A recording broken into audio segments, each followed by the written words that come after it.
صل على محمد وآل محمد.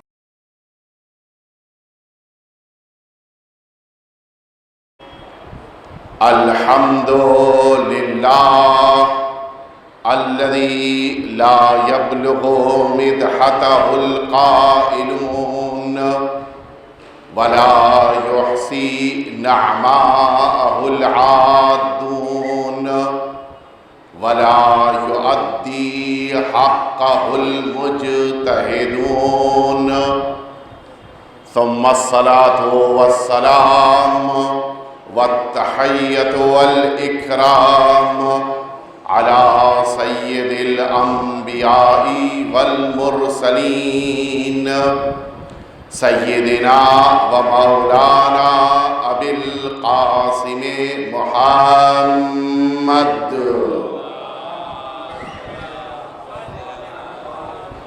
صلى الله عليه وعلى أهل بيته الأطيبين الأنجبين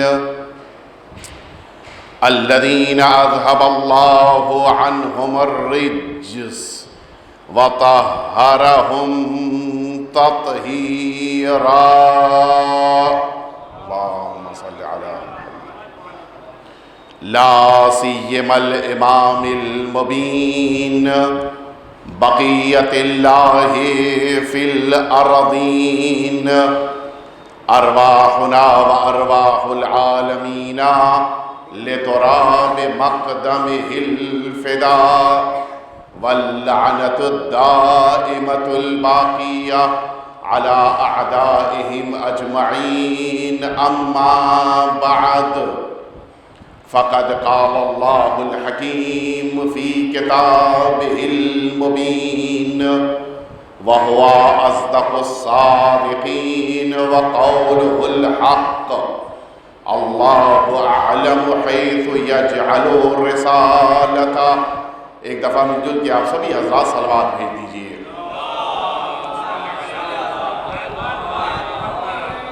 عزیزان محترم، آج کی یہ تاریخ جو ایک روایت کے مطابق ہمارے اور آپ کے اس عظیم الشان امام کی شب شہادت ہے کہ جنہیں تمام بشریت امام علی نقی ہادی علیہ السلام کے نام نامی سے پہچانتی ہے، اور آپ سلسلہ امامت اور عصمت کے 10ویں امام ہیں. اور اس اعتبار سے کہ آپ کو اللہ رب العزت نے کم سنی میں امامت عطا فرمائی، آپ کا درجہ، آپ کا رتبہ اور آپ کی عظمت کو سمجھنا عام بشر کے لیے بے پناہ مشکل کام ہے. ہمارے ائمہ اطہار کے درمیان 2 امام، یعنی ہمارے 9ویں امام امام محمد تقی جواد علیہ السلام اور ہمارے 10ویں امام کے جن کی شب شہادت آج ہے، یہ 2 ایسے معصوم ہیں کہ جن کی امامت کا اعلان اس موقع پر ہوا ہے جب ان 2 اماموں کی عمریں ظاہری طور پر بہت کم تھیں، 8-9 سال کی عمر، اور اس موقع پر اعلان امامت. اور اسی بنا پر بعض کے ذہنوں میں اعتراضات بھی پیدا ہوئے ہیں، اور بعض نے اس سلسلے میں امامت سے متعلق یہ گفتگو بھی کی ہے کہ کیا اللہ کا عہدہ کسی کمسن کو مل سکتا ہے، اور کوئی کمسن اس عہدہ نبوت، عہدہ رسالت یا عہدہ امامت تک پہنچ سکتا ہے. لیکن یہ بالکل واضح سی بات ہے کہ اگر کوئی قرآن پر عقیدہ رکھتا ہے اور قرآن مجید کی آیتوں کو پڑھ چکا ہے، قرآن مجید کو سمجھتا ہے، تو اس کے لیے یہ مسئلہ بالکل واضح سا ہے.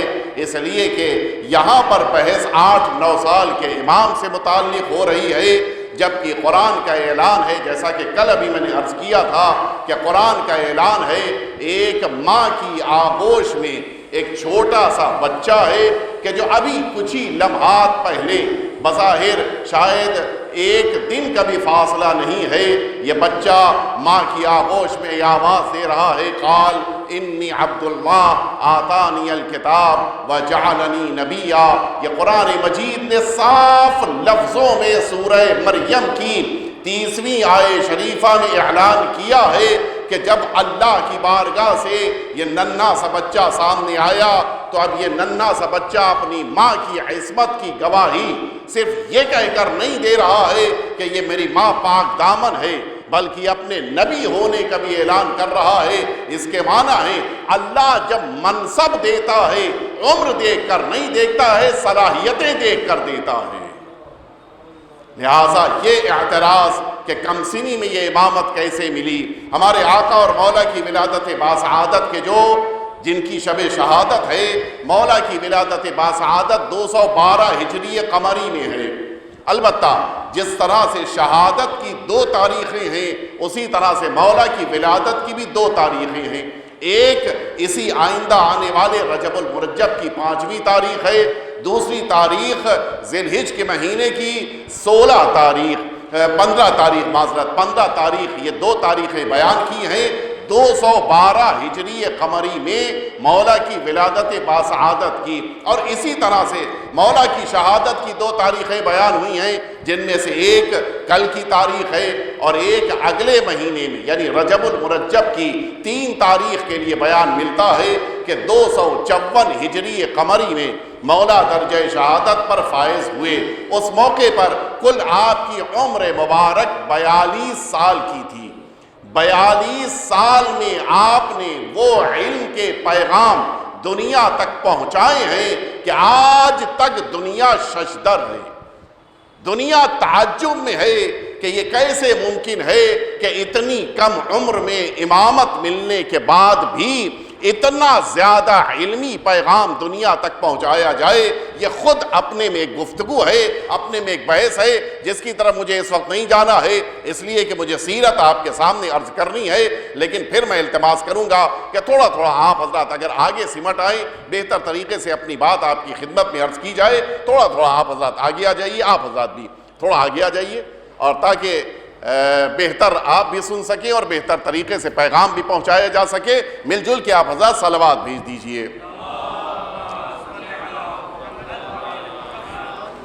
2 ایسے افراد کا ذکر ملتا ہے، ظاہر ہے کہ آپ اس بات سے واقف ہیں کہ مولا 7 ظالم بادشاہوں، 7 ظالم حکمرانوں کے دور میں آپ نے زندگی گزاری ہے۔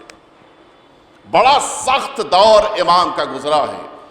بظاہر یہ کہنا، سننا، بیان کرنا، لکھنا، پڑھنا بڑا آسان ہوتا ہے، لیکن ان 7 کے درمیان متوکل جیسا ظالم بھی موجود ہے۔ یہ وہی متوکل ہے کہ جس نے سرکار سید الشہداء کے حرم مطہر کو منہدم کیا تھا، اور سرکار سید الشہداء کے حرم مطہر کے چاروں طرف اس نے باقاعدہ کھیتی کروائی تھی۔ یہ وہ متوکل ہے، اتنا ظالم تھا۔ اس کے دور میں بھی امام نے وقت گزارا ہے۔ 7 ظالم حکمرانوں کے دور میں امام کی یہ حیات طیبہ ہے کہ جن میں سب سے پہلا دور جو گزرا ہے امام کا، وہ معتصم کا دور تھا۔ ظاہر ہے کہ یہ معتصم وہ ہے کہ جس نے ہمارے اور آپ کے نوے امام کو شہید کیا ہے۔ کتنی دشمنی ہوگی امام سے اور کتنی دشمنی ہوگی امام کے بیٹے سے، اس لیے کہ یہ بات بخوبی جانتا تھا کہ امام کی شہادت کے بعد خود امام کا بیٹا ہے جو درجہ امامت پر فائز ہوگا۔ یہ 2 شخصیتیں جن کا ذکر میں کرنا چاہ رہا ہوں، ایک ابن سکیت ہے، دوسرا ابن جنید، کہ جس کو صرف جنید بھی تاریخ نے لکھا ہے۔ یہ 2 ایسے افراد ہیں کہ جن کا تذکرہ آج واقعاً ضروری ہے۔ ابن سکیت کا تذکرہ سن لیں تاکہ آپ کو پتہ چلے کہ یہ معتصم کتنا اہل بیت اطہار سے دشمنی رکھتا تھا۔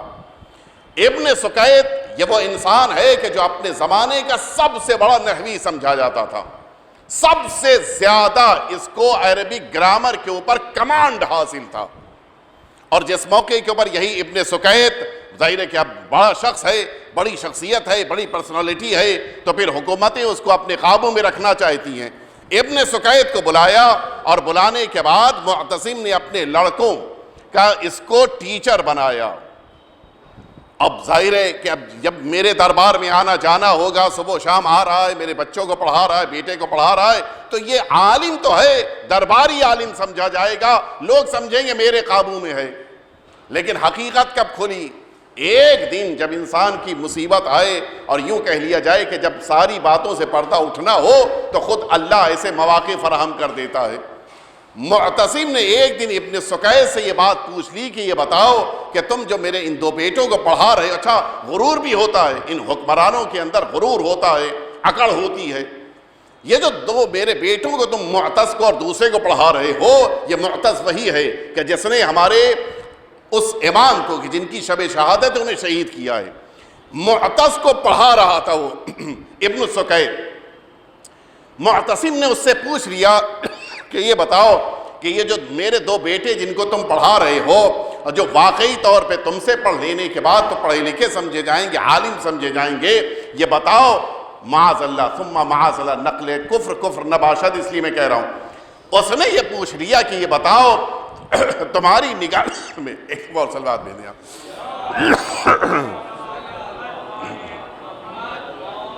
تمہاری نگاہ میں میرے یہ دو بیٹے، آیا یہ دو بیٹے تمہاری نگاہ میں زیادہ اہمیت رکھتے ہیں، یا میں کہہ رہا ہوں یہ لفظ میں احتراماً کہہ رہا ہوں کہ امیر المؤمنین کے دو بیٹے وہ تمہاری نگاہ میں زیادہ اہمیت رکھتے ہیں، بتاؤ ان دونوں میں کون بہتر ہے؟ میں سمجھتا ہوں میرے جملے سے آپ متوجہ ہو گئے کہ مقابلہ کس سے کر رہا ہے۔ اچھا ابن السقیت وہ ہے کہ جو دربار میں آ رہا ہے، دربار کے حاکم کے بیٹوں کو پڑھا رہا ہے، دربار کے حاکم کے بیٹوں ہی کے ذریعے سے اس کا گھر چل رہا ہے، خرچہ چل رہا ہے۔ اب تو ظاہر ہے کہ اس کو حاکم کی تعریف کرنی ہے، حاکم کے بیٹوں کی تعریف کرنی ہے، حاکم کے خاندان کی تعریف کرنی ہے، لیکن جب اللہ کسی سے حق بیانی کا کام لینا چاہے تو پھر دنیا روک نہیں سکتی ہے۔ مل جل کے سلوات بھیج دیں آپ حضرات، جزاکم اللہ۔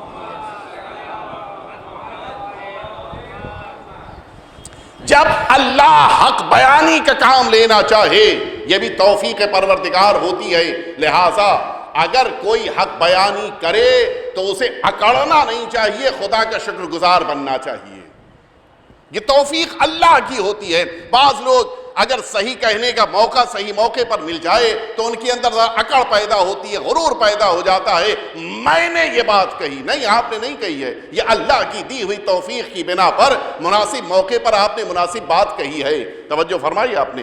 ابن السقیت نے جب یہ دیکھا کہ سرکار امام حسن اور سرکار امام حسین علیہم الصلاۃ والسلام ان دو عظیم الشان شہزادوں سے مقابلہ کیا جا رہا ہے، ظالم حاکم کے ظالم لڑکوں کا، کیا کہنا چاہیے تھا؟ آپ خود ذرا سوچیں، جس کمپنی میں ہم جاب کر رہے ہوں اس کمپنی کا باس اگر اپنی تعریف کروانا چاہے گا، دو چار جملے کہہ دو، کون سا مسئلہ ہے، ہماری جاب بچی رہے گی، سیلری بچی رہے گی، گھر میں چولہا جلے گا، یہی سب تو ہوتا ہے نا۔ ابن السقیت نے برجستہ کہا کہ تم اپنے لڑکوں کا مقابلہ رسول اللہ کے بیٹوں سے کر رہے ہو۔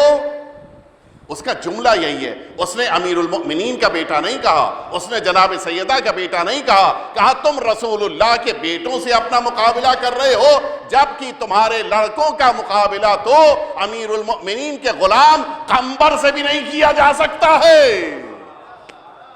صلوات بیت محمد وآل محمد پہ۔ یہ وہ حق ہے کہ جو وقت کے اوپر بیان کرنا بڑا اہم ہوتا ہے۔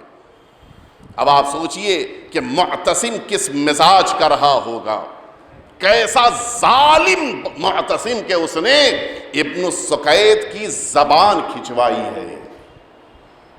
ابن السقیت چونکہ ان دو شہزادوں کی تعریف کر رہا تھا، یہ ابن السقیت شہید ہوئے کس بنا پر؟ اہل بیت اطہار کی تعریف کی بنا پر۔ اب آپ متوجہ ہو گئے کہ یہ معتصم کتنا متعصب، کتنا ظالم، کتنا زیادہ اہل بیت اطہار سے نفرت کرنے والا ہے۔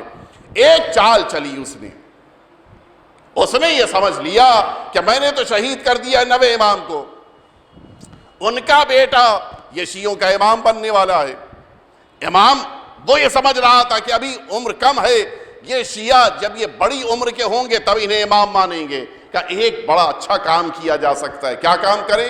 ابن الجنید بھی وارد ہوا ہے، جنید بھی وارد ہوا ہے۔ اس نے ابن جنید کو جو اس زمانے کا پڑھا لکھا سمجھا جاتا تھا اسے بلایا۔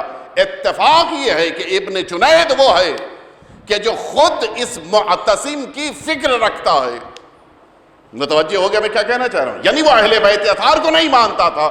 ابن جنید کو بلایا اور بلانے کے بعد کہا کہ دیکھو ایک بڑا اچھا کام میں کرنے چاہ رہا ہوں، تم میرا ساتھ دو اور اس موقع کے اوپر سب کچھ میرے گھر میں آ جائے گا۔ کیا کہ میں نے شہید کیا ہے، اپنے لفظوں میں اس نے کہا میں نے شہید کر دیا ہے ایک کمسن بیٹا ہے اس شہید کا، کہ جس کا نام ہمارے 10ویں امام کا نام لیا، ان کا نام یہ ہے، عمر 8 سال ہے، تمہارا کام ہے کہ جا کے انہیں قرآن پڑھاؤ۔ اس احمق کو نہیں معلوم کہ نہ جاننے والوں کو قرآن پڑھایا جاتا ہے، وارث قرآن کو نہیں پڑھایا جاتا۔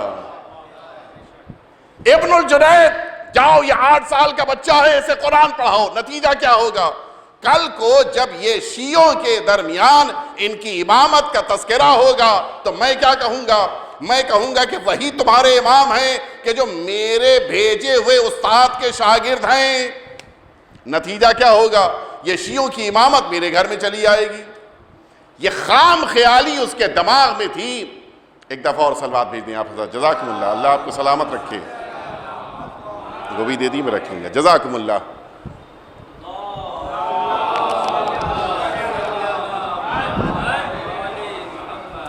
آپ نے محسوس فرمایا ابن الجنید کا کام کیا ہے؟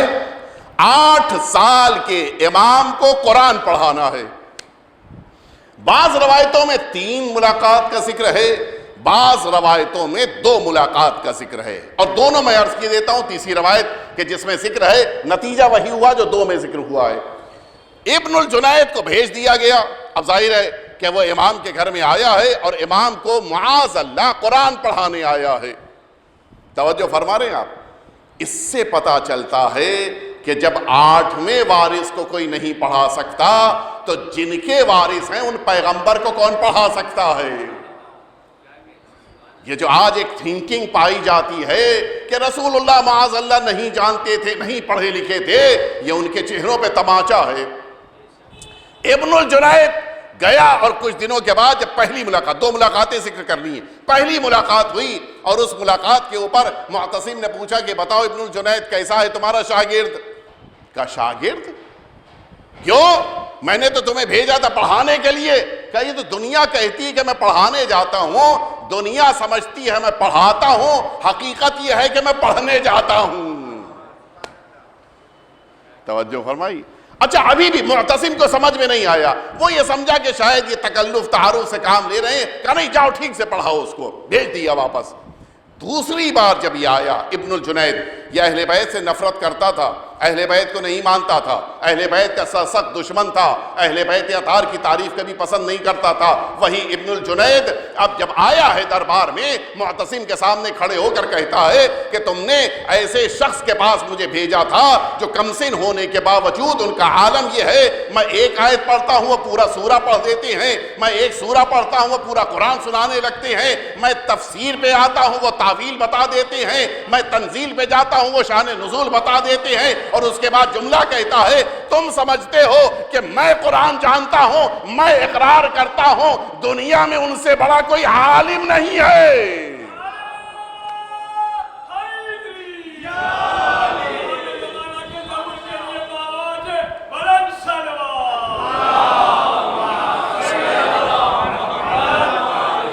کچھ آپ نے غور فرمایا؟ اچھا میں نتیجے تک لے آؤں پھر اس کے بعد آپ کی توجہ دلاؤں۔ معتصم کے سامنے ابن الجنید جو دیکھ چکا ہے کہ ابن السکیت کی زبان کھینچی گئی ہے، وہ ابن الجنید معتصم کے سامنے کھڑے ہو کے کہتا ہے کہ میں نے ان کے پاس جانے کے بعد مذہب اہل بیت کو قبول کر لیا ہے۔ کچھ غور کیا آپ نے؟ امام کے پاس کچھ دن ساتھ رہا ہے، امام نے اس کو شیعہ بننے کے لیے نہیں کہا، امام نے اس سے یہ نہیں کہا کہ تمہیں اہل بیت اطہار کے دین پہ آنا ہوگا، تمہیں اپنے مذہب کو کنورٹ کرنا ہوگا، چینج کرنا ہوگا۔ امام نے نہیں کہا تھا، لیکن حقیقت یہ ہے جو اہل بیت اطہار کی حقیقتوں کو پہچان لیتا ہے پھر وہ اہل بیت سے قریب ہو جاتا ہے۔ مجھے جملہ کہنے دیجئے، اگر اہل بیت اطہار کو پہچاننے کے بعد بھی کوئی اہل بیت کو نہ مانے، یا تو وہ پاگل ہے یا بے وقوف ہے۔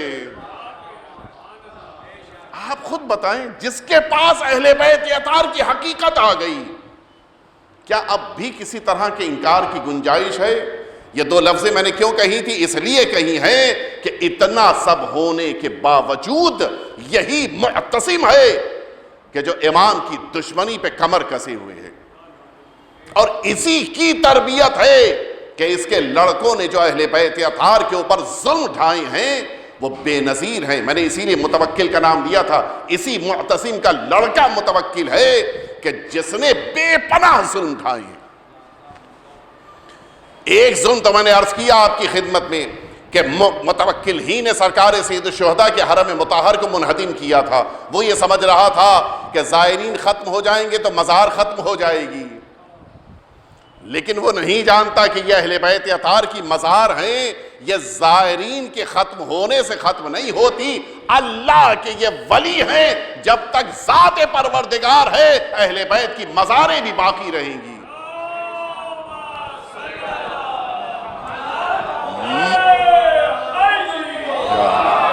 متوکل کو یہ پتا چلا کہ مدینہ طیبہ میں یہ امام کے وارث ہیں، اب ظاہر ہے کہ عمر بڑی ہو چکی ہے، امام کے وارث ہیں جو خود اس وقت امام ہیں، یہ شیعوں سے اپنے نام پر بیعت لیتے ہیں۔ اس نے یہ دیکھا کہ ان کو اگر مدینے میں رکھا جائے گا تو میں نظر نہیں رکھ پاؤں گا۔ ایک جملہ آپ کے ذہنوں کے حوالے کر رہا ہوں، توجہ فرمائیے گا۔ کہا ان کو بلا لیا جائے بغداد، اور اگر ایک دفعہ صلوات بھیج دیا،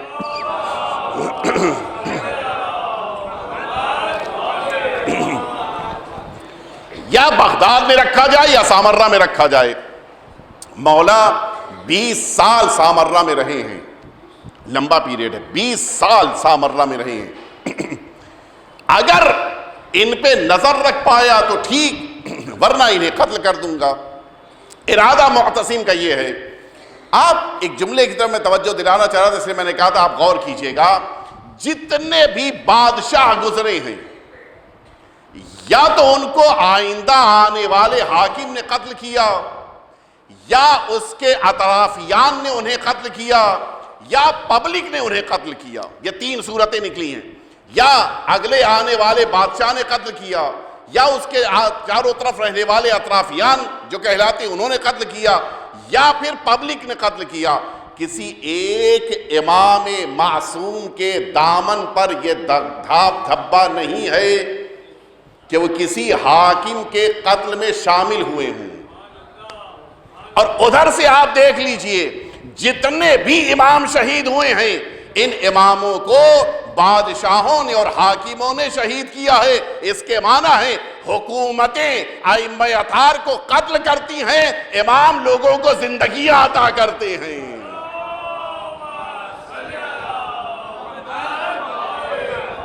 بلاؤ، مدینہ طیبہ سے آپ کو بلایا جائے۔ اب دیکھیے انداز دیکھیے، ہرثمہ کو بھیجا گیا۔ یہ ہرثمہ نام کا ہی وہ آدمی تھا کہ جو 8ویں امام کو بھی مدینہ طیبہ سے لے کے آیا تھا، اور اتفاق یہ ہے، البتہ تاریخ میں لکھا نہیں ہے کہ یہ ہرثمہ کون ہے، لہٰذا اتفاق ہی کہا جائے کہ اتفاق یہ ہے کہ جس کو دوبارہ مدینہ طیبہ بھیجا گیا ہے 10ویں امام کو لانے کے لیے، اس کا نام بھی ہرثمہ ہے۔ ہرثمہ کو بلایا گیا اور کہا یہ گیا کہ تمہاری ذمہ داری ہے کہ جاؤ مدینہ طیبہ سے یہ جو شیعوں کے امام ہیں انہیں لے کے آؤ۔ آپ غور فرمائیں، جس موقع کے اوپر ہرثمہ مدینہ طیبہ پہنچا، راستے بھر گرمی، مدینے پہنچا شدید گرمی۔ اچھا، گرمی کے بعد جب ٹھنڈ کا موسم آتا ہے تو ذرا سا گرمی دھیرے دھیرے کم ہونی شروع ہوتی ہے، پھر ایک پوائنٹ ایسا آتا ہے کہ پھر اس کے بعد ٹھنڈ شروع ہوتی ہے۔ ایسا تو نہیں ہوتا کہ گرمی اپنے عروج پہ ہے اچانک ٹھنڈ شروع ہو جائے، ایسا نہیں ہوتا۔ ہرثمہ اپنے فوج، اپنے لشکر کے ساتھ گیا تھا۔ ان لشکریوں میں ایک اہل بیت اطہار کا چاہنے والا تھا، اور جب اس زمانے میں کسی کو پتہ چل جاتا تھا کہ اہل بیت کا چاہنے والا ان کے بیچ میں ہے، اس کو خوب ستاتے تھے۔ یہ جو آج شیعوں کو ستایا جا رہا ہے یہ کوئی نئی بات نہیں ہے، اور یہ بھی ہمارے بزرگوار موجود ہیں، آپ حضرات میں سے بھی ابھی جو نماز مغرب میں یہاں آ رہے ہوں گے، کافی لوگ راستے میں رکے ہوں گے، مجھ کو بھی رکنا پڑا تھا۔ ابھی یہاں پہ ایک میت رکھی تھی، لوگ نماز میت پڑھ رہے تھے، پورے روڈ کو بلاک کر دیا گیا تھا، ادھر والے ادھر کھڑے، ادھر والے ادھر کھڑے، نہیں آ پائے تھے۔ لیکن عجیب چیز ہے، امام حسین علیہ الصلوۃ والسلام کی دشمنی کا نتیجہ آج دکھائی دے رہا تھا۔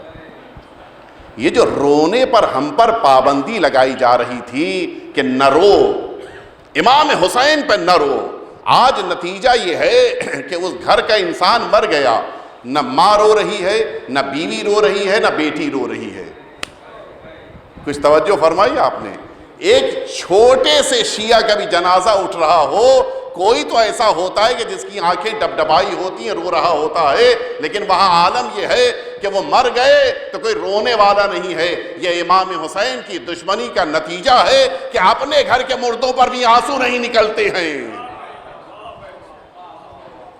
ہمیشہ یہ ہوتا آیا کہ اہل بیت کے چاہنے والوں کو ستایا گیا۔ وہ ایک شیعہ مل گیا، سب ستاتے تھے۔ صحرا میں چلے جا رہے ہیں، اب یہیں سے توجہ دی، ایسے نتیجے پہ یہیں پہ لے کے آنا ہے مجھے۔ صحرا میں چلے جا رہے ہیں، کہا تم تو شیعہ ہو؟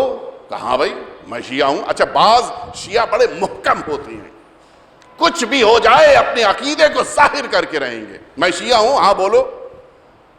کہا تمہارے مولا جن کو تم پہلا امام مانتے ہو، ان کی روایت تم لوگ نقل کرتے ہو کہ ہر سرزمین سے 70 مردے میدان محشر میں اٹھائے جائیں گے۔ کہاں میرے آقا کا جملہ ہے؟ کہا یہ صحرا جہاں سے ہم لوگ گزر رہے ہیں، کیا اس صحرا سے بھی کوئی اٹھایا جائے گا؟ اچھا، ہم آپ سے کوئی پوچھے ہم کیا جواب دیں گے بھائی؟ ہم عقیدہ تو یقیناً محکم ہے، لیکن ہمارے پاس کوئی ثبوت نہیں ہے۔ اس نے بھی کہا بھائی روایت صحیح ہے، مولا نے فرمایا ہے کہ ہر زمین سے 70 مردے اللہ کی بارگاہ میں اٹھائے جائیں گے، لیکن میں نہیں جانتا کہ یہاں سے کیسے اٹھائے جائیں گے۔ بڑا مذاق اڑایا، بڑی ہنسی ہوئی کہ بتاؤ اس صحرا سے بھی 70 مردے اٹھائے جائیں گے۔ وہ بیچارہ خاموش رہا، کوئی جواب ہی نہیں اس کے پاس۔ بات ختم ہو گئی، مدینے پہنچے، ہرثمہ نے خط لے جا کے دیا کہ متوکل نے آپ کو مدینہ طیبہ سے بغداد یا پھر سامرہ بلایا ہے۔ البتہ لکھا بغداد گیا تھا لیکن بلایا سامرہ تھا، اس کی وجوہات تھیں، اگر مجھے موقع ملا تو عرض کروں گا۔ آپ کو بلایا ہے، آپ تشریف لے چلیں۔ مولا نے اپنے سارے غلام اور سارے ساتھیوں سے کہا کہ چلو میرے ساتھ جو جو چلنا چاہتا ہے، لیکن وہ لباس لے کر چلو جو گرم لباس ہے۔ زمانہ کون سا تھا؟ گرمی کا تھا۔ گرمی میں کیسے لباس لے جائے جاتے ہیں؟ ٹھنڈے لباس، نازک لباس۔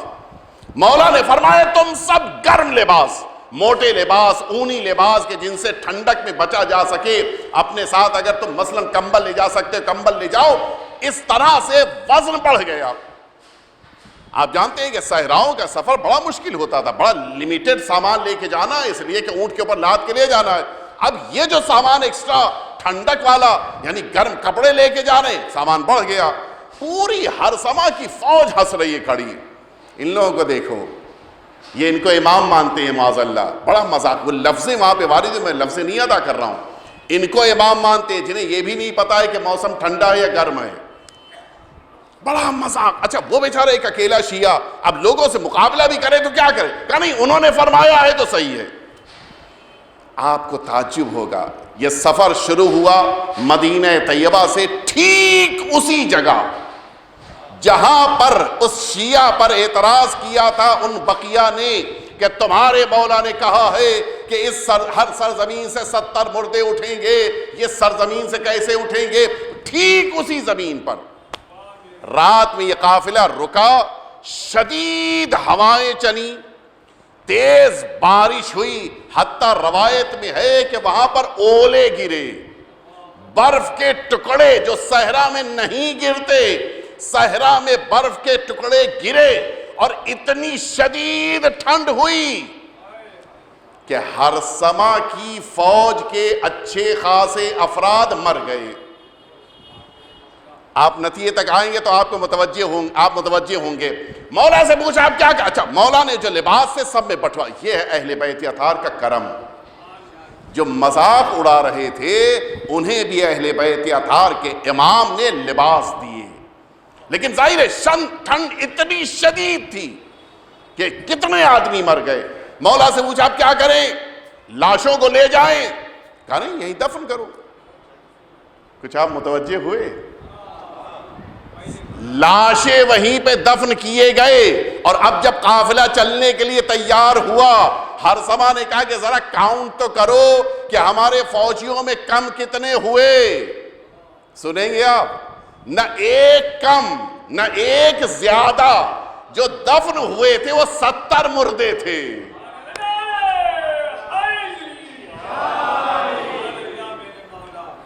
ایک عمل, وہ جو شیعوں پہ اعتراض تھا کہ مولا نے فرمایا وہ بھی رفع دفع ہو گیا. وہ جو راستے کے لیے ٹھنڈا لباس لیا جا رہا, گرم لباس لیے جا رہے تھے ٹھنڈک کے مناسبت سے, اس لباس کی حکمت بھی سمجھ میں آ گئی. ہر سما کو کہنا پڑا کہ جن کی امامت پر ہم شک کر رہے تھے وہ صحیح نکلے, ہم غلط نکلے. یہ ہے امامت. لیکن ظاہر ہے کہ جب انسان عقل پہ پردے پڑے ہوں, جیسا میں نے کہا کہ پھر وہ بے وقوف ہی ہوگا. اتنا سب ہونے کے باوجود میں اس مرحلے تک آپ کو لے کے نہیں آنا چاہتا کہ کس طرح سے پھر امام کو سامرہ میں باہر روکا گیا. کوشش یہ کی گئی کہ امام دربار میں دیر سے پہنچے, لیکن وہاں کے اوپر ایک جملہ ملتا ہے بڑا عجیب ہے. جس موقع کے اوپر امام دربار میں پہنچے, طے یہ کیا تھا متوکل نے کہ کوئی اپنی جگہ سے اٹھے گا نہیں.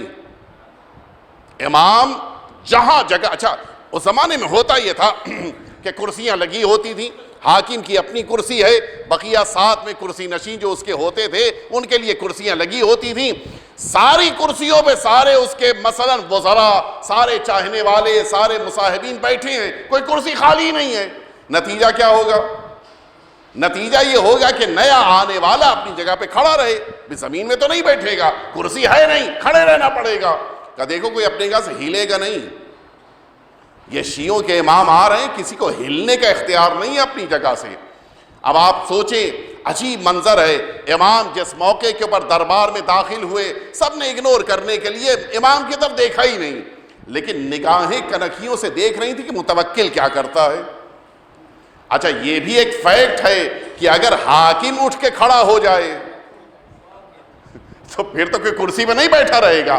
عجیب منظر تھا. حاکم اپنی جگہ سے اٹھا, اور وہ جو اٹھا تو ساری کرسیاں خالی, سب کھڑے ہو گئے. حاکم نے امام کو اپنی مسند پہ لا کر بٹھایا.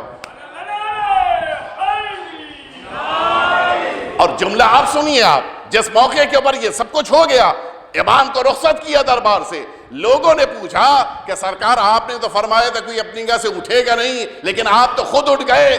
متوکل کا جواب, متوکل کہتا ہے مجھے سمجھ ہی میں نہیں آیا کہ مجھے کس نے اٹھایا تھا. صلوات بیت محمد و آل محمد.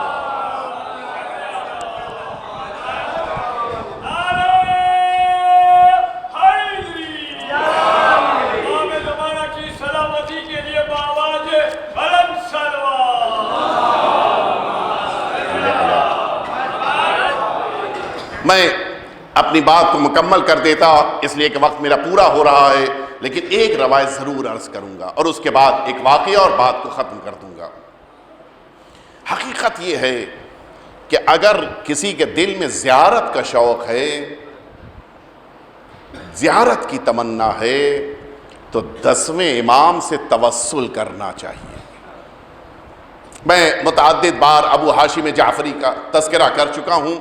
یہ ابو ہاشم جعفری جناب جعفر طیار کی اولاد میں ہیں, بڑے جلیل القدر ہیں, 5 اماموں کا دور دیکھا ہے, بہت بڑی بات ہے. متعدد روایتیں ہیں جو ان سے جناب ابو ہاشم جعفری سے نقل ہوئی ہیں, بے پناہ روایتیں. ابو ہاشم جعفری ایک زمانہ تھا کہ بغداد میں مقیم ہیں, مجبوریاں ہیں, حالات صحیح نہیں ہیں, لہٰذا بغداد میں قیام ہے, اور امام اس زمانے میں سامرہ میں مقیم ہیں. بڑی مشکلوں سے، بڑی زحمتوں کے ساتھ، چھپتے چھپاتے ہوئے، کسی کو پتہ نہ چلے، خبر نہ ملے، لہٰذا یہ اپنے کو پوشیدہ طور کے اوپر اپنے چہرے پہ نقاب ڈال کے امام کی خدمت میں، یعنی 10ویں امام کی بارگاہ میں سامرہ پہنچے بغداد سے۔ کچھ دیر بیٹھے، امام سے استفادہ کیا، حدیثیں سنی، اور اس کے کچھ دیر کے بعد جب اٹھ کے جانے لگے، اچانک امام سے کہنے لگے، فرزند رسول بس ایک دعا کر دیجئے۔ کیا؟ مولا نے پوچھا کیا دعا چاہتے ہو ابو ہاشم؟ کہا مولا اتنی دعا کر دیجئے کہ پروردگار مجھے آپ کی زیارت کی طاقت عطا کرے۔ بغداد سے آنا آسان کام نہیں تھا سامرہ تک۔ مولا نے کہا اے ابو ہاشم، میں خدا سے تمہارے لیے دعا کیے دیتا ہوں کہ پروردگار تمہیں، جملہ دیکھیے مولا کا، تمہیں اور تمہارے گھوڑے کو اتنی طاقت دے کہ تم میرے پاس آ سکو۔ آپ جملہ سنیں گے، ابو ہاشم کا بیان ہے کہ اس دن سے میں اپنے انتقال تک، کوئی جس دن بیان کیا اس دن تک، میں آج تک کبھی ایک دن بھی ایسا نہیں ہوا کہ بغداد سے سامرہ امام کی زیارت کرنے نہ گیا ہوں۔ باندرا سے ڈونگری کا فاصلہ نہیں ہے، 80 میل کا فاصلہ ہے بغداد سے سامرہ۔ لوگوں نے پوچھا کیسے جاتے ہو؟ کہا اگر تم اس راز کو اپنے پاس چھپا کے رکھو تو میں بتائے دیتا ہوں۔ نماز صبح پڑھتا ہوں، اپنے گھوڑے پہ آ کر بیٹھتا ہوں، امام کی دعا کا نتیجہ یہ ہے کہ گھوڑے کو تیز رفتاری مل گئی ہے، وہ اگلے ہی قدم میں مجھے سامرہ پہنچا دیتا ہے۔ میں امام کی بارگاہ میں بیٹھتا ہوں، شام ہوتے ہوتے دوبارہ گھوڑے پر بیٹھتا ہوں، وہ اگلے ہی قدم میں مجھے بغداد میرے گھر پہنچا دیتا ہے۔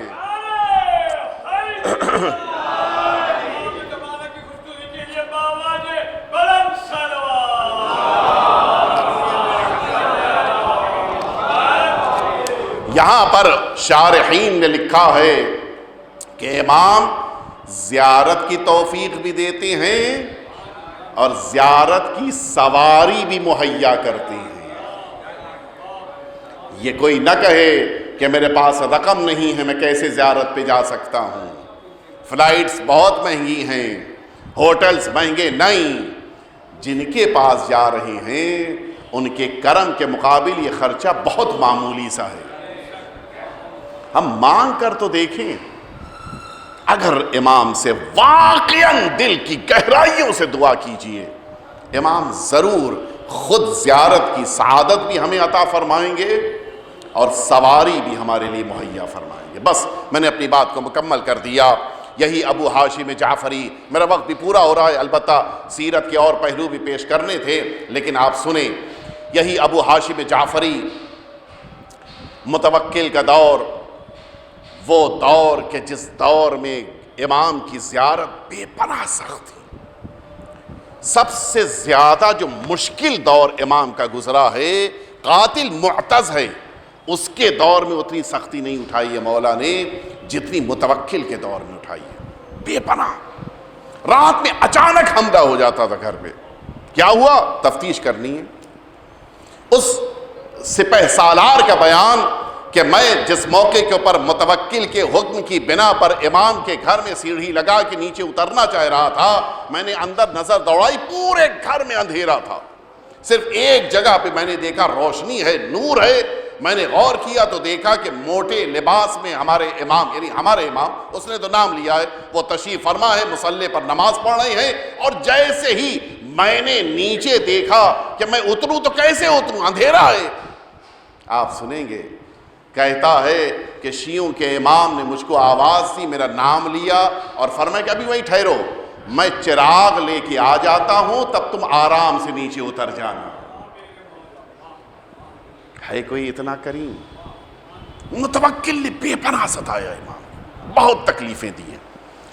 سب سے بڑا ظلم یہی تھا، اور امام کے لیے اس زمانے میں شیعوں کے درمیان یہ جذبہ پیدا کرنا کہ سارے مظالم کے باوجود میرے جد کی زیارت کے لیے جاؤ، یہ بڑا اہم تھا۔ ابو ہاشم جعفری امام سے ملنے کے لیے پہنچے 10ویں امام کے پاس۔ مولا نے کہا کہ ابو ہاشم یہ بتاؤ کہ کربلا جانے والا ہے؟ ہاں مولا، بہت سے جانے والے زائرین ہیں۔ کہ ذرا معلوم کرو، کوئی جا رہا ہو تو میرا ایک پیغام ہے اس تک پہنچا دینا۔ مولا آپ کا پیغام فرمائیے کیا کام ہے؟ فرماتے ہیں کہ میں آج کل بیمار ہوں، علیل ہوں۔ اہل بیت اطہار کی بیماریاں مصلحت پروردگار کی بنا پہ، یہ بیماریاں ہم لوگ جیسی نہیں ہیں، یہ مصلحتوں والی علالت ہے، کہ جیسے رسالت مآب نے فرمایا تھا اپنی بیٹی کے پاس آ کے کہ انی اجد فی بدنی ضعفا، یہ اس طرح کی مصلحتی پروردگار کی طرف سے علیل ہونا ہے۔ میں علیل ہوں، میں اس وقت بہت زیادہ صحت مند نہیں ہوں۔ مولا آپ کیا فرماتے ہیں؟ کہ میں بس اتنا چاہتا ہوں کہ کوئی زائر جا کر میرے جد امام حسین کے حرم میں قبے کے نیچے میری صحت کے لیے دعا کر دے۔ ابو ہاشم کے ذہن میں ایک سوال پیدا ہو، شاید ہو سکتا ہے کہ آپ کے ذہن میں بھی سوال آیا ہو، لیکن امام کی ابوت اتنی تھی پوچھ نہیں پائے۔ گئے، ڈھونڈا، تلاش کیا، ایک ملا، میں تاریخ میں اس کا نام بھی ہے، وہ آئے ابو ہاشم، کہا کہ فلاں جا رہا، کہ نہیں اس سے نہیں کہنا، اس لیے کہ وہ صحیح العقیدہ نہیں تھا۔ یہ بھی بڑی اہم بات ہے، سرکار سید الشہداء کے حرم میں جانا اہم نہیں ہے، صحیح عقیدے کے ساتھ جانا اہم ہے۔ وہ زیدیہ فرقے کا تھا، جناب زید کی امامت کو مانتا تھا، کہ نہیں اس سے نہ کہنا میری بات، امام کو اتنا بھی گوارا نہیں۔ ابو ہاشم جعفری کو ایک حقیقی مومن شیعہ ملے، ان سے کہی یہ بات کہ دیکھو امام نے ایک پیغام دیا۔ کہو کیا کہا؟ مولا نے فرمایا ہے کہ میرے ان کے لیے دعا کر دینا کہ امام حسین کے قبے کے نیچے کھڑے ہو کر کے ان کو صحت و شفا مل جائے۔ اس نے کہا کہ سر و چشم، میرے آقا نے کہہ دیا میں دعا کروں گا، لیکن ابو ہاشم یہ بتاؤ، وہی سوال جو ان کے ذہن میں بھی وہاں آیا تھا، ابو ہاشم یہ بتاؤ کہ امام معصوم افضل ہیں، امام وقت افضل ہیں، یا کربلا میں امام حسین کا حرم کون زیادہ افضل ہے؟ اچھا یہ بات تو بالکل مسلم ہے، امام وقت سے بڑھ کر تو نہیں ہو سکتی کوئی عمارت، دنیا کی کوئی عمارت کی فضیلت امام وقت سے زیادہ تو نہیں ہو سکتی ہے۔ ابو ہاشم نے کہا یہ سوال تو میرے ذہن میں بھی تھا، لیکن میری ہمت نہیں پڑی تھی۔ آئے واپس امام کے پاس، کہ فرزند زہرا ایک زائر آپ کے جد کا ملا ہے اور وہ جانے اور دعا کرنے کے لیے تیار ہے، لیکن اس نے ایک سوال پوچھ لیا مولا، میں اس کا جواب نہیں دے پایا۔ پوچھو کیا سوال؟ کہ اس نے یہ پوچھ لیا کہ امام وقت افضل ہیں یا امام حسین کا حرم افضل ہے؟ ابو ہاشم سے مولا کہتے کہ ابو ہاشم بتاؤ، میں تم سے ایک سوال پوچھتا ہوں۔ مولا فرمائیے۔ کہتے ہیں مولا کہ اے ابو ہاشم بتاؤ، میرے جد رسول اللہ زیادہ افضل تھے یا یہ خانہ کعبہ میں نصب حجر اسود زیادہ افضل تھا؟ ابو ہاشم کہتے ہیں مولا کوئی مقابلہ نہیں ہے، وہ وجہ خلقت کائنات ہیں، ساری دنیا ان کے طفیل میں پیدا ہوئی ہے۔ یہ حجر اسود تو دنیا کا ایک حصہ ہے، کائنات کا ایک حصہ ہے، اور آپ اس کائنات کی وجہ خلقت ہیں، کوئی مقابلہ ہی نہیں ہے۔ کہ اس کے باوجود جب رسول اللہ آتے تھے خانہ کعبہ تو حجر اسود کا بوسہ لیتے تھے یا نہیں لیتے تھے؟ کہا یقیناً بوسہ لیتے۔ کیوں؟ کہ اس لیے اللہ نے چونکہ کہا تھا کہ اے پیغمبر حجر اسود کا بوسہ لے لے، لہٰذا پیغمبر حجر اسود کا بوسہ لیتے تھے، استسلام کرتے تھے، اسے سلام کرتے تھے۔ کہا بس ابو ہاشم تم نے جواب دے دیا، یقیناً امام وقت امام حسین کے حرم سے افضل ہے، لیکن چونکہ اللہ نے وعدہ کیا ہے کہ قبہ حسینی کے نیچے کی جانے والی دعا کو رد نہیں کروں گا، لہٰذا میں چاہتا ہوں کہ میری صحت کی دعا ہو تو امام حسین کے حرم میں قبے کے نیچے کی جائے۔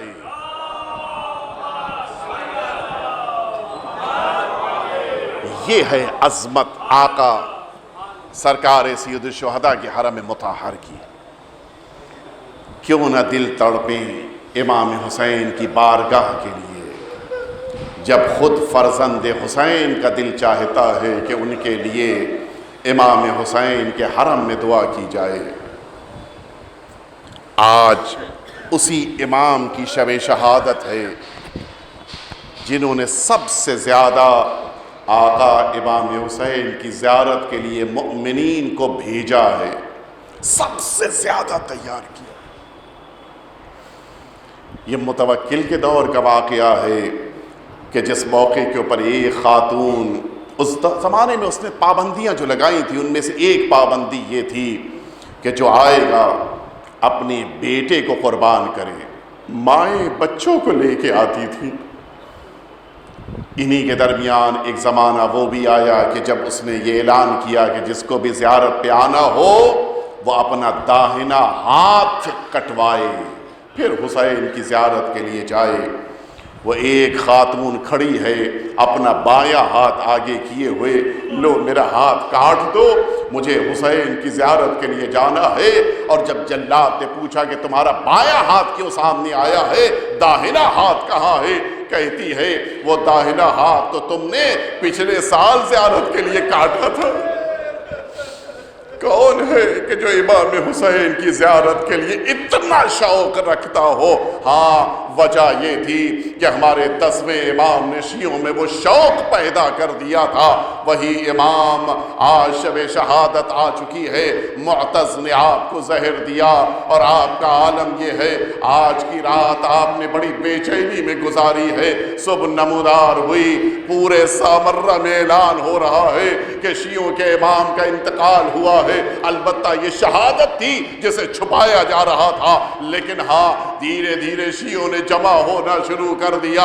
سنیں ارباب مقاتل نے لکھا ہے اب جو 11ویں امام بیت الشرف سے باہر نکلے، عالم یہ تھا آپ کے سر پہ امامہ نہیں ہے، آپ کے گریبان کھلے ہوئے تھے، آپ کی آستینیں الٹی ہوئی تھیں، اپنے بابا کے لیے گریہ اور ماتم کرتے ہوئے میرے آقا اپنے بیت الشرف سے نکلے۔ سارا مجمع آگے بڑھ رہا تھا، کوئی ہاتھوں کو تھامے لے رہا تھا، کوئی گلے سے لگنا چاہ رہا تھا، ہر ایک پرسہ دے رہا تھا، اور امام ہر ایک کے پرسے کو قبول کر رہے تھے۔ میں کہوں گا آقا یہ سامرہ ہے جہاں پہ لوگ آپ کو پرسہ دینے آ رہے ہیں، لیکن ہائے رے کربلا امام حسین کا بیٹا موجود ہے، کوئی پرسہ دینا تو دور کی بات ہے، کوئی آ کے مسلح کھینچ رہا ہے، کوئی آپ کو آ کے تعزیانے لگا رہا ہے، کوئی آپ کو عصیتیں دے رہا ہے۔ ہاں امام کے جسم اطہر کو آپ کے بیت الشرف میں دفن کر دیا گیا، ہمارے 11ویں امام موجود تھے، خود قبر میں اترے، اپنے بابا کو سپرد لحد کیا، کیا احترام تھا، پورے سامرہ میں گریہ ہو رہا تھا، لیکن ہائے کربلا سید سجاد اپنے بابا کو دفن کرنے کے لیے اب جو میدان کربلا میں آئے ہیں، عالم یہ ہے کہ بنی اسد کے جوان بھی اب جو یہ سمجھے کہ کوئی کوفے کی طرف سے آ رہا ہے، ان سب نے فرار کرنا شروع کیا۔ امام آوازیں دے رہے تھے ٹھہر جاؤ، میں حسین کا بیٹا سید سجاد اپنے بابا کو دفن کرنے آیا ہوں۔ عزاداروں مجھے پورا مقتل نہیں پڑھنا ہے، امام آئے اپنے بابا کو دفن کیا، لیکن سنیں گے عزاداروں اب جو امام نے آگے بڑھنا شروع کیا، سارے شہداء دفن ہو چکے تھے، اب اچانک امام آگے بڑھ رہے ہیں۔ یہ جوانوں نے چاہا کہ چلے امام کی مدد کریں، لیکن آواز دیا اِنَّا مَعِيَا مَن يُعِينَنِي، مجھے تمہاری مدد نہیں چاہیے ہے، میرے مددگار موجود ہیں۔ امام چاہتے تھے کہ اکیلے آگے بڑھیں، کوئی اور امام کے ساتھ نہ ہو، آگے بڑھے۔ نہر فرات کے قریب ایک جنازہ زمین سے اٹھایا، اب جو آگے بڑھے لحد تیار ملی، لحد میں جنازہ لے کے اترے۔ سن پائیں گے عزاداروں امام سجاد لحد میں ہے، یہ جوان دور کھڑے انتظار کر رہے ہیں امام باہر آ جائیں تو پرسہ دیا جائے، لیکن امام باہر نہیں آ رہے ہیں۔ اب جو ہمت جٹا کے آگے بڑھے، عجیب منظر دکھا، سید سجاد اپنے چچا کی گردن پہ اپنا رخسار رکھے ہوئے آواز دے رہے تھے اے میرے غیرت دار چچا، آپ یہاں پہ سو رہے ہیں، وہاں آپ کی بہن زینب کوفے میں دشمنوں کے مجمع میں بغیر رضا کے جا رہی ہے۔ اے چچا، وہ 4 سالہ سکینہ ہر تماچے پہ آپ کو یاد کرتی ہے، سکینہ ہر تعزیانے پہ پکارتی ہے میرا چچا زندہ ہوتا تو کسی میں ہمت نہ تھی کہ مجھے تعزیانے لگا۔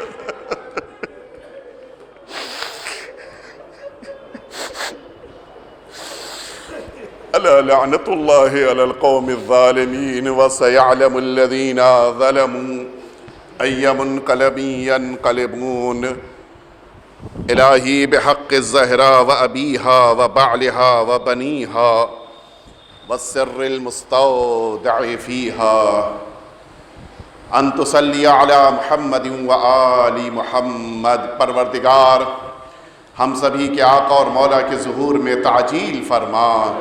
پروردگار آخری امام کے دادا کی شب شہادت ہے، پروردگار آخری امام کی بارگاہ میں ہم سب کی طرف سے تعزیت و تسلیت پیش فرما۔ پروردگار آخری امام کے قلب ناظرین کو ہم سب سے راضی و خوشنود فرما۔ پروردگار ہم سبھی کو سامرہ میں 10ویں امام کی بارگاہ کی زیارت نصیب فرما۔ پروردگار میدان محشر میں ہم سبھی کو 10ویں امام کی شفاعت عطا فرما۔